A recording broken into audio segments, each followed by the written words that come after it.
PM Kisan Samman Nidhi যোজনা, এটা নিয়ে আমরা একটা লাস্ট ভিডিও করেছিলাম যে পেমেন্ট আপনাদের ব্যাংক অ্যাকাউন্টে কবে ঢুকবে।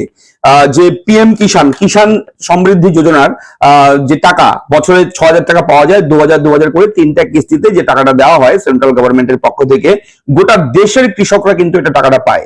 এবং এই টাকাটা আপনার ব্যাংক অ্যাকাউন্টে কবে নাগাদ ঢুকবে। এবং আমি এটাও বলেছিলাম যে দেখুন, যখনই পিএম কিষাণের টাকা রিলিজ করা হয় দেখবেন আপনারা বিগত দিনগুলোতে প্রতি সময়ে কোনো না কোনো বড় একটা ইভেন্টে প্রধানমন্ত্রী নরেন্দ্র মোদী মহাশয় উনি ইভেন্টে যোগদান করেন এবং সেখানে মুক্ত মঞ্চ থেকে রিমোটের যে বোতাম প্রেস করে সেই টাকাটা গোটা ভারতবর্ষের কৃষকদের ব্যাংক অ্যাকাউন্টে ঢুকিয়ে দেয়। এবং এই টাকাটা ডিবিটি সিস্টেমের মাধ্যমে দেওয়া হয়, ডাইরেক্ট বেনিফিট ট্রান্সফার, অর্থাৎ সরকার টাকাটা দিচ্ছে বেনিফিশিয়ারিকে, উপভোক্তাকে সরাসরি ডাইরেক্টলি। মাঝখানে কিন্তু গভর্নমেন্ট আর বেনিফিশিয়ারি তার মাঝখানে কোনো কেউ থাকছে না। এটা হচ্ছে ডিবিটি সিস্টেম। এটার জন্য আধার কার্ডের সঙ্গে আপনার ব্যাংকের লিঙ্ক থাকা জরুরি। এটা নিয়ে অনেকের সমস্যা রয়েছে, আধার কার্ড ব্যাংকের সঙ্গে লিঙ্ক আছে কিনা অনেকের নেই। এগুলো নিয়ে কিন্তু সরকারি বিভিন্ন যে স্কিমগুলো এখন চালু হচ্ছে নতুন নতুন, যে কোনো রাজ্য সরকারের হোক কেন্দ্রীয় সরকারের হোক, সমস্ত স্কিমের টাকা কিন্তু এখন ডিবিটির মাধ্যমেই দেওয়া হয় বেশিরভাগ ক্ষেত্রে, আপনারা দেখেছেন। এবং বর্তমানে পশ্চিমবঙ্গ রাজ্যে যুবসাথী চলছে, যুবসাথীরও কিন্তু একই সিস্টেম, ডিবিটি সিস্টেম, এবং ডিবিটির মাধ্যমে টাকা দেওয়া হচ্ছে। এটা নিয়েও সমস্যা, অনেকের ব্যাংকে টাকা ঢুকতে পারছে না, টাকা দিতে পারছে না সরকার অনেকের অ্যাকাউন্টে, কেননা তাদের ব্যাংকের সঙ্গে আধার কার্ড লিঙ্ক নেই। সেহেতু ডিবিটি সিস্টেমের মাধ্যমে পেমেন্ট সরকার দিচ্ছে কিন্তু ব্যাংকে অ্যাকসেপ্ট হচ্ছে না, ব্যাংকে ক্রেডিট হচ্ছে না। এটা নিয়েও সমস্যা, আপনারা নিজেরাও করতে পারেন। ডিবিটি সিস্টেম কিভাবে করবেন যদি জানতে চান, দুটি প্রসেস রয়েছে। একটা আপনি বাড়িতে বসে অনলাইনেও করতে পারেন, একটা অফলাইনে আপনি ব্যাংকে গিয়েও করতে পারেন। সেগুলো নিয়ে আমরা পরবর্তী একটা সেপারেট ভিডিও করে দেবো। তবে আজকের ভিডিওর আলোচ্য বিষয় হচ্ছে পিএম কিষাণের পেমেন্ট নিয়ে। হ্যাঁ, টাকা অলরেডি আমি বলেছিলাম যে 13 তারিখ টাকা দেওয়া হবে, 13 তারিখেই কিন্তু টাকাটা দিয়েছে। একদম অথেন্টিক একটা খবর দিয়েছিলাম এবং আমরা সবসময় চেষ্টা করি আপনাদেরকে সঠিক খবরগুলো তুলে ধরার, ঠিক আছে।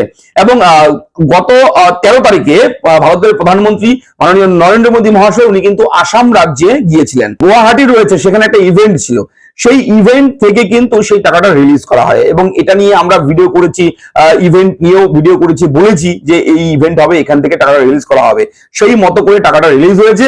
আপনারা অনেকেই হয়তো ব্যাংক অ্যাকাউন্ট চেক করেননি, অনেকেই হয়তো খোঁজ করেননি, তাই ভিডিওটা একটু আজকে 15 তারিখ পড়ে গেল, দুদিন লেট হয়ে গেছে। যাই হোক, ইন্টিমেশন দিয়েছিলাম এর আগেও আমি, সেই ভিডিওগুলো হয়তো অনেকেই মিস করেছেন, তাই এই ভিডিওটা করছি। আপনারা ব্যাংক অ্যাকাউন্টে ব্যালেন্স চেক করে দেখবেন, পিএম কিষাণের 2,000 টাকা আপনাদের ব্যাংক অ্যাকাউন্টে ঢুকেছে, ঠিক আছে।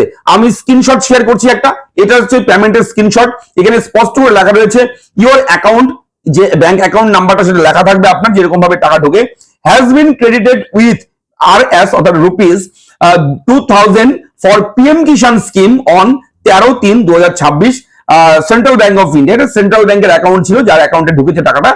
আপনার স্টেট ব্যাংক হতে পারে, অন্য কোনো রাষ্ট্রায়ত্ত ব্যাংকের অ্যাকাউন্ট হতে পারে, সেই ব্যাংকের নামটা লেখা রয়েছে থাকবে আপনার, এবং কত টাকা এবং কোন স্কিমে দেখুন লেখা রয়েছে পিএম কিষাণ স্কিম, ঠিক আছে, বুঝতে পারছেন। তো পিএম কিষাণের টাকা কিন্তু রিলিজ হয়ে গেছে, 2,000 টাকা পেয়ে গেছেন আপনারা। এবং এটা অবশ্যই আপনারা চেক আউট করে নেবেন। যদি কারোর পেমেন্ট না ঢোকে, কোনো সমস্যা থাকে আপনাদের পিএম কিষাণ নিয়ে জানার, অবশ্যই আমাকে কমেন্ট করবেন, আমি কিন্তু সেই বিষয়ে নজর দেবো এবং আপনাদের জন্য সেই সলিউশন ভিডিওটা নিয়ে আসবো। তো ভালো থাকবেন, এই ছোট্ট আপডেট ছিল আপনাদের জন্য। আপনারা কি জানতে চান, কি প্রশ্ন আমাকে করতে চান, কমেন্ট বক্স সব সময় খোলা, আমাকে লিখে জানান। আমি চেষ্টা করি আপনাদের সকলের কমেন্ট পড়ার এবং উত্তর দেওয়ার। ভালো থাকবেন, দেখা হচ্ছে নেক্সট ভিডিওতে। ধন্যবাদ।